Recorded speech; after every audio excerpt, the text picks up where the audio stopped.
يقول لو تقدم لك مصري يعني هل بتوافقي عليه أو بترفضيه؟ حتى لو حاولت إني أتقبله أفشل، ما أقدر. فين أبي؟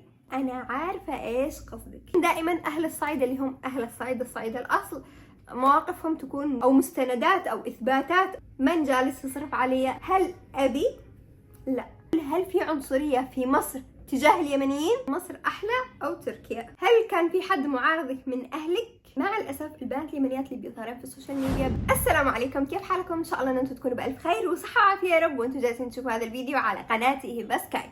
هذا الفيديو يا جماعة من الفيديوهات اللي دائما أنتم تحبوها ودائما أنتم تطلبوها، ولكن ما أسويه إلا من ما بين يعني كل فترة طويلة وفترة ما أسويه كثير، اللي هو فيديو الأسئلة. اليوم يا جماعة بجاوب عن كل أسئلتكم الفضولية عني. قبل ما نبدأ هذا الفيديو حابة أكلمكم عن حسابي في سناب شات. هذا يا جماعة الناس اللي حابين يعرفوا عني أكثر ويعرفوا عن حياتي ويومياتي أكثر تابعوني على حساب سناب شات. يعني سناب شات غير سناب شات بصور فيه يوميات كذا الحياة العادية البسيطة لهبة سكاي. رابط حساب سناب شات بتلاقوه في أول تعليق مثبت في هذا الفيديو. ويلا الآن خلونا نبدأ بأول سؤال بنشوفه الآن هل هو خطير أو يعني وسط. السؤال الأول يقول إيش بتشتغلي في مصر؟ أشتغل يا جماعة على قناتي في اليوتيوب وعلى حساباتي في السوشيال ميديا، ما عندي أي شغل آخر في مصر. السؤال الثاني يقول ليش تسافري مع أمك فقط؟ تقصد هي فقط بس الحرف طار ولأي غرض تسافري، تمام؟ والسؤال الثاني متى موعد زواجك؟ تمام، بنرد الآن على سؤال. أول سؤال ليش تسافري مع أمك فقط؟ أنا عارفة إيش قصدك، ولو إن أنتي ما جبتي بوضوح بس أنا فاهماكي. هي تقصد فين أبي؟ يعني ليش أمي فقط؟ أبي يا جماعة مش موجود، فلذلك أنا أسافر مع أمي فقط. الجواب بسيط. لأي غرض تسافري؟ نسافر عشان العيشة الكريمة. أنا حابة أسكن يا جماعة في بلد فيها ماء وكهرباء وغاز وأساسيات الحياة موجودة. السؤال الثاني متى موعد زواجك؟ الله أعلم، هي علم الغيب، أنا لا أعلم. أو مش أول شيء يجي سعيد الحظ وبعدين نفكر يعني. والسؤال اللي بعده هل أكملتي دراستك الجامعية؟ مع الأسف يا جماعة أنا لم تتاح لي الفرصة إني أخلص دراستي الجامعية، ولكن شاخلصها طال الزمن أو قصر، شاخلص الجامعة بإذن الله. السؤال اللي بعده أنت مبسوطة في مصر ولا لا؟ أنا أول واحد لما سبتي مصر قلت هترجعي تاني وهنستناكي. أنت كده كلامك كده وإحساسك صح أكيد. اللي يشرب من مية النيل لازم يرجع لها. يعني أنا أول مرة أشرب من مية النيل وأنا عمري سنة، فمتأكدة إني حتى لو سافرت من مصر برجع لها مرة ثانية. هذه مصر خلاص، أي واحد يجي مصر لابد ما يرجع لها. وبالنسبة لسؤال هل أنت مبسوطة في مصر؟ أكيد يا جماعة، الحمد لله والشكر لله إني مبسوطة في مصر ومرتاحة راحة نفسية ما بعدها راحة، الحمد لله والشكر لله. وهنا سؤال غريب. السؤال يقول هل يعتبر المصريين طوال، يعني يقصد طوال القامة، مقارنة بالشعب اليمني على حسب مرورك في شوارع مصر؟ الإجابة يا جماعة هي نعم، الشعب المصري أطول من الشعب اليمني. حتى البنات، يعني لما أشوف بنات مصريات كلهن أطول مني. نادر جدا ألاقي بنت مصرية بطولي، الأغلب أطول مني بصراحة. ولكن لو سألتوني على تركيا، وهذا السؤال اللي كثير بيستغربوا منه لأنهم يتوقعوا الأتراك طوال. الأتراك يا جماعة مش طوال، خصوصا اللي هم كبار في السن، يعني اللي من جيل الآباء والأمهات قصار القامة، ولكن الشباب اللي هم صغار في العمر طوال. الله أعلم على حسب الله أعلم على حسب ما قرأت إنهم يجيبوا لهم فيتامينات يعني تطول. الجيل الجديد أغلبهم طوال، ولكن آبائهم قصار الأغلبية. فأنا في تركيا حتى يعني مش كل الشباب طوال، في بنات كثير بعمري بنفس الطول، لما أخرج الشارع أشوف كثير بنفس الطول. لكن هنا في مصر لا، أنا هنا في مصر أزعة على قولة إخواننا المصريين. السؤال اللي بعده يقول كيف فتحتي القناة باليوتيوب؟ وهل كان في حد معارضك من أهلك؟ وإيش الصعوبات اللي مريتي فيها؟ وكم المدة اللي حققتي الشروط فيها؟ بجاوب الآن. كيف فتحتي قناة في اليوتيوب؟ عبر الإيميل، الموضوع بسيط. هل كان في حد معارضك من أهلك؟ أول شيء أنا منذ نعومة أظافري، منذ الولادة يعني ولحد الآن، أمي منذ الصغر عملت حدود مع الأهل.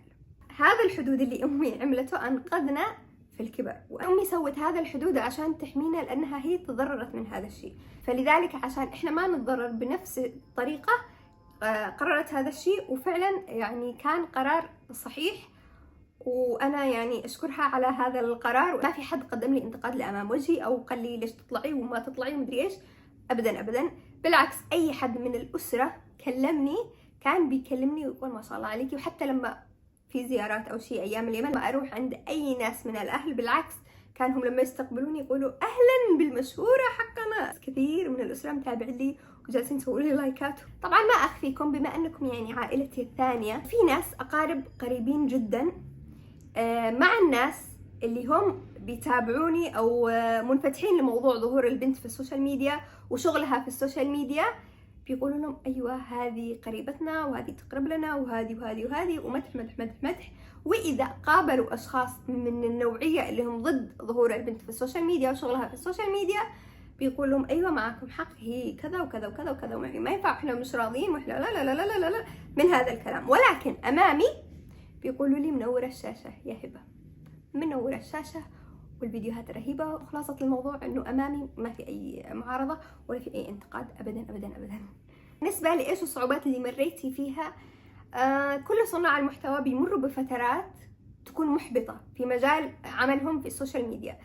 يعني مثلا في فترات من الفترات ضابطة ولا مش ضابطة ما أدري، المهم إنه أحيانا اليوتيوب نفسه ما بينشر الفيديوهات، فما أدري الخوارزميات ما لش دارية ليش ما بتنشرش أحيانا الفيديوهات. يعني أحيانا كل صناع المحتوى بتجي معاهم كذا فترة مش فيديو واحد، كذا فترة تمسك معاهم الفيديوهات ما بتكونش تتحرك. وكم المدة اللي حققت الشروط فيها؟ أنا بصراحة حققت الشروط قبل يمكن 4 سنوات، فما أذكر، بس تقريبا إني جلست 1.5 سنة في أول ما بدأت اليوتيوب، 1.5 سنة وبعدها حققت الأرباح تقريبا كذا.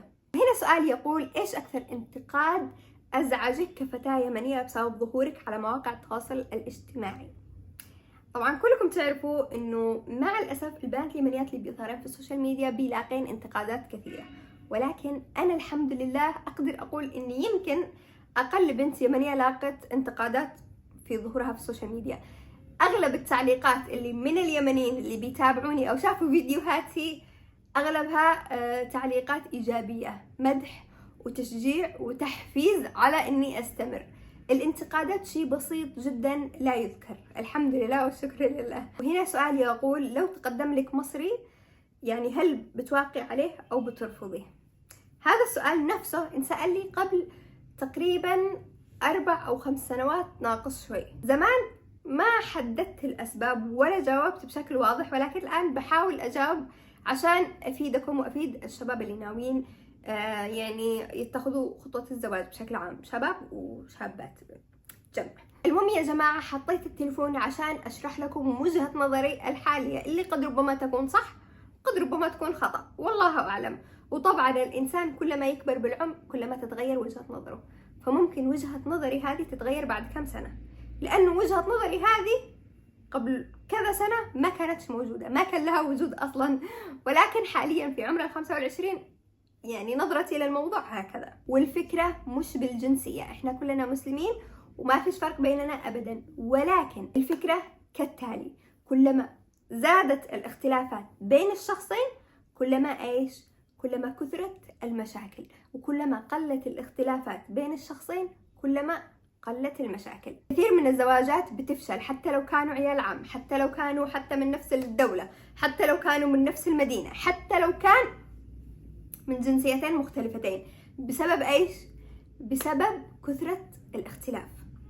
لما يكثر الاختلاف تكثر المشاكل، تكثر الاشياء اللي انتم اصلا يعني بتتمشكلوا عليها. وكلما كان الطرفين بيشبهوا بعض وافكارهم بتشبه بعض، فبالتالي المشاكل عندهم بتقل والعلاقة بتنجح. في اختلافات كبيرة وفي اختلافات كمان صغيرة ممكن تدمر العلاقة. على سبيل المثال الاختلافات البيئية، يكون شخص نشأ وعاش في بيئة معينة أو في أسرة معينة، وشخص آخر نشأ وعاش في بيئة وأسرة ومجتمع مختلف.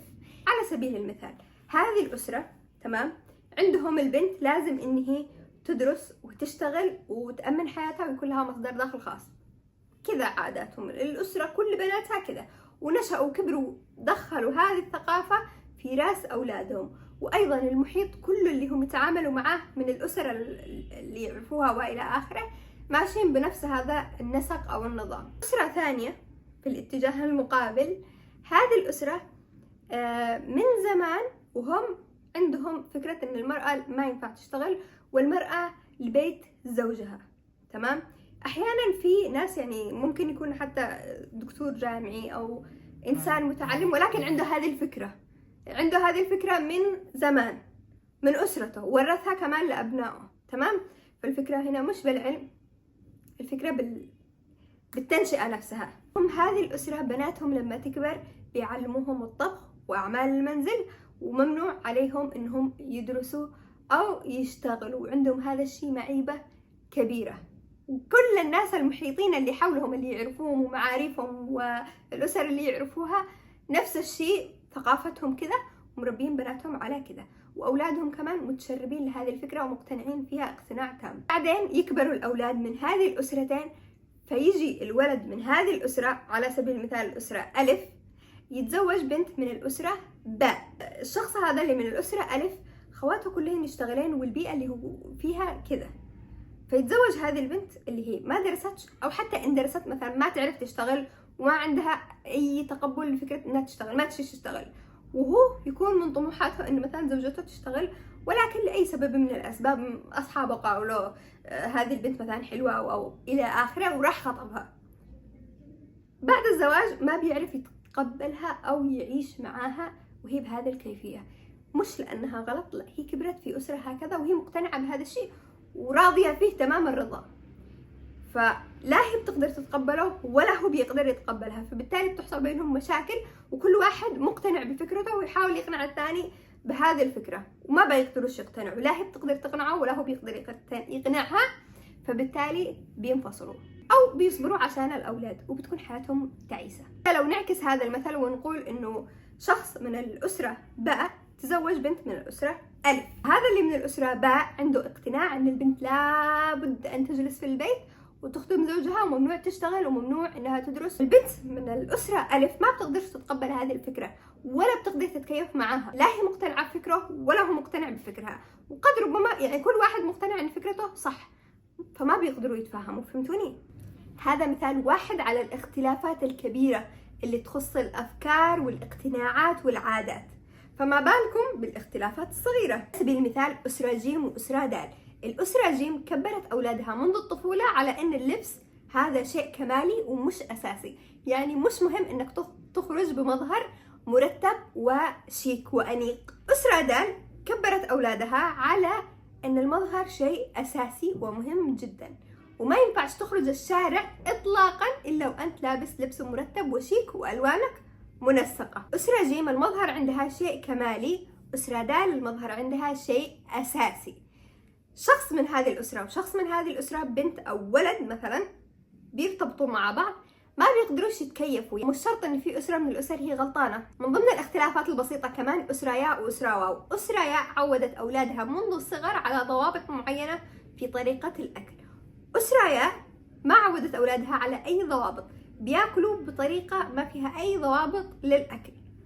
فأسرة ياء متعودين على طريقة أكل معينة، برستيج معين في الأكل، كبروا ونشأوا عليه، ما بيقدروا يتقبلوا أسرة واو لما يشوفوهم يأكلوا. على سبيل المثال في ناس مثلا أنا بضرب لكم مثال عني عن نفسي، أنا ما أقدر أتقبل شرب الشاي بصوت أو شرب المشروبات الساخنة عموما، الصوت هذا وقت الشرب ما أقدر أتقبله نهائيا نهائيا نهائيا، حتى لو حاولت اني اتقبله افشل، ما اقدر. وعموما ما حد يقدر يلاقي شخص يشبهه 100%، هذا شيء مستحيل. فواحد يعني يحاول في اختياره انه يختار شخص الاختلافات ما بينكم الاثنين تكون اقل باكثر نسبة ممكنة. وابدا ابدا مش شرط اذا الشخص الاخر ما كان يشبهك يعني انه انسان سيء، لا لا ابدا ابدا، ما لا علاقة نهائيا. قد ربما يكون هو انسان كمان جدا كويس وانت انسان كويس، ولكن انتم مش متشابهين، بس نشأتوا في بيئات مختلفة فقط لا غير. ممكن الاثنين يعني يا سلام سلم، كل واحد في بيئته جدا جدا جدا رائع. قلت عليكم بإجابة هذا السؤال، وخلونا الآن ننتقل لسؤال ثاني يقول: مرحبا، كاتبة سؤال غادة، أهلا وسهلا فيك يا غادة. أولا، هل ممكن تشاركينا بعض الأهداف اللي حطيتيها لعام 2025؟ ثانيا، ما هي مواهبك وهواياتك؟ مبدئيا من ضمن الأهداف اللي حطيتها العام 2025 وبإذن الله أحققها وأنتم يعني وإحنا مع بعض، من ضمنها إني أنشر عدد فيديوهات أكثر في اليوتيوب وأشتغل أكثر على حساباتي في السوشيال ميديا. السؤال الثاني، ما هي مواهبك وهواياتك؟ بصراحة يا جماعة أنا أحب الطبخ. السؤال اللي بعده سؤالي لك، هل العيشة في مصر أحلى أو تركيا؟ بكل صراحة العيشة في مصر راحة نفسية أكثر بكثير من تركيا. تركيا صحيح الشوارع فيها جميلة والأماكن فيها حلوة، ولكن الراحة النفسية ما بتلاقوها إلا هنا في مصر. هنا أنت تحس إنك وسط أهلك، وشكرا لأهل مصر على حسن استضافتهم وتعاملهم الرائع معنا كيمنيين ومع كل الجنسيات العربية. السؤال اللي بعده يا جماعة خطير. السؤال اللي بعده يقول: نشتي نعرف إجابتك عن فيديوهات أكثر محافظة يمنية طيبة ومن وين تصرفي، هل من اليوتيوب أو شغل أو إيش؟ بجاوب الآن على هذا السؤال. بالنسبة لأكثر محافظة يمنية طيبة، فأنا بصراحة لقيت مواقف إيجابية كثير مع عدة محافظات مختلفة، وبذكر لكم الآن هذه المواقف. مبدئيا أنا نص عائلتي من محافظة صنعاء، أشوفهم مع بعضهم البعض متكاتفين. على سبيل المثال أنا يا جماعة من جالس يصرف علي؟ هل أبي؟ لا. هل عمي؟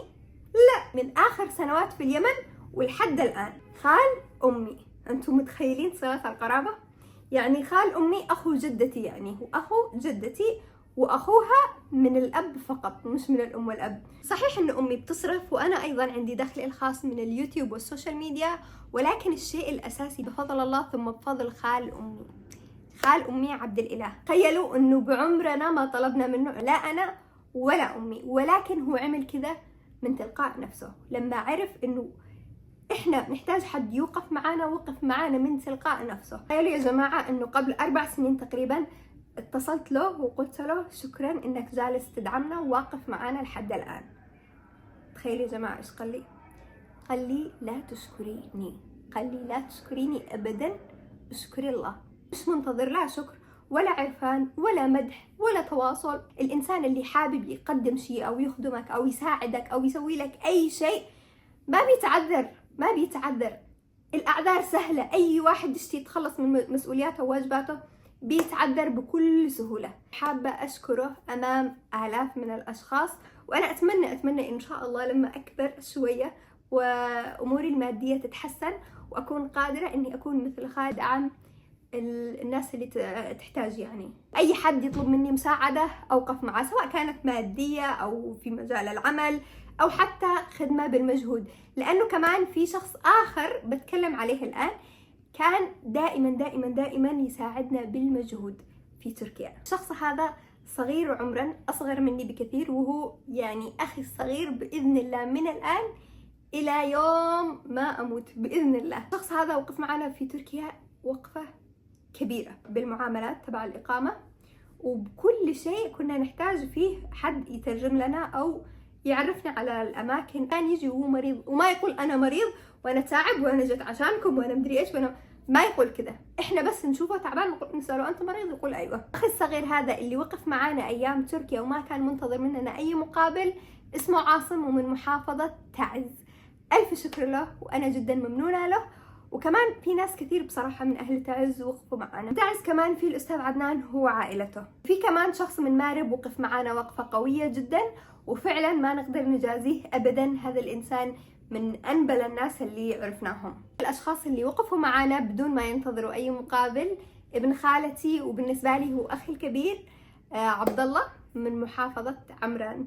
الناس اللي وقفوا معنا بالذات في آخر سنوات لنا باليمن، بيت الدكتور عبد الرحمن الإرياني، كنا إحنا جيرانهم، كانوا في الدور اللي فوقنا. جدا شكرا لهم وفعلا إحنا ممنونين لهم، وهم طبعا من محافظة إب. أنا حبيت أستغل هذا الفيديو وأشكر هذول الناس لأني ممنونة لهم من سنوات قديمة يعني، ولكن ما أجت فرصة إني أشكرهم، وأساسا أنا أغلبهم ما أتواصلت معاهم. فشكرا لهم، ومعروفكم لا زال يعني محفوظ عندي وذاكرة له وأبدا ما نسيت. وإن شاء الله إن شاء الله ربي يقدرني إني أجازيكم بإذن الله.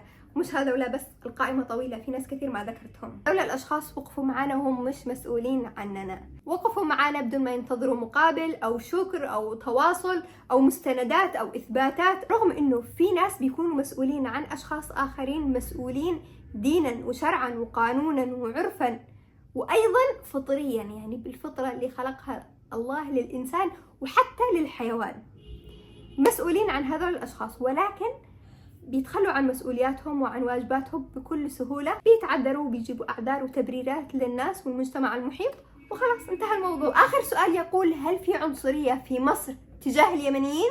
الإجابة هي لا. أنا بالنسبة لي في أرض الواقع ما قد تعرضت أبدا لأي موقف عنصري، ولكن في التعليقات على قناتي، في تعليقات الفيديوهات، أشوف بعض التعليقات العنصرية مع الأسف. هذه التعليقات بدأت تظهر الفترة الأخيرة بس، ولكن في أرض الواقع أبدا أبدا ما فيش هذا الكلام، بالعكس ما ألاقي إلا الترحيب. ولسه كنت قبل أيام في فعالية تبع شركة اليوتيوب مع بنات مصريات. تخيلوا يا جماعة إن المصريات كانوا يعاملوني أنا معاملة مميزة غير حتى بقية التيم، أنا كان لي تعامل مميز، مبسوطين وفرحانين جدا إني موجودة معاهن. على فكرة في ناس كمان من مصر كان لهم معانا مواقف إيجابية. على سبيل المثال صديقة لأمي، صديقتها من 23 سنة، تخيل يا جماعة صداقة دامت 23 سنة، مصرية. يعني صداقة خلال 23 سنة هذه واقفات مع بعض، يدعمن بعض، صداقة قوية جدا جدا وما شاء الله عليها، جدا إنسانة رائعة. شكرا لكم تعبير. وأيضا في ناس كثير تعرفنا عليهم وكانوا ناس رائعين جدا ومخلقين وناس أصحاب جدعنة، وأغلبهم بصراحة كانوا من الصعيد، أغلبهم وليس كلهم. على سبيل المثال صديقة أمي هي مش صعيدية، لكن دائما أهل الصعيد اللي هم أهل الصعيد الأصل مواقفهم تكون مشرفة. وإن شاء الله يا جماعة قريبا في 2025 أرجع أزور الصعيد وأصور لكم فيديوهات من هناك بإذن الله. أحس اليوم إني عصدت الدنيا وجاوبت على أسئلة أنا في العادة ما أجاوب عليها. المهم يا جماعة بكذا نكون وصلنا لنهاية هذا الفيديو. أتمنى أن هذا الفيديو عجبكم، ولا تنسوا إذا أنتم مش مشتركين تشتركوا في قناتي، وأشوفكم على خير في فيديوهات جديدة وقريبة إن شاء الله. كانت معكم هبة سكاي، وفي أمان الله. باي.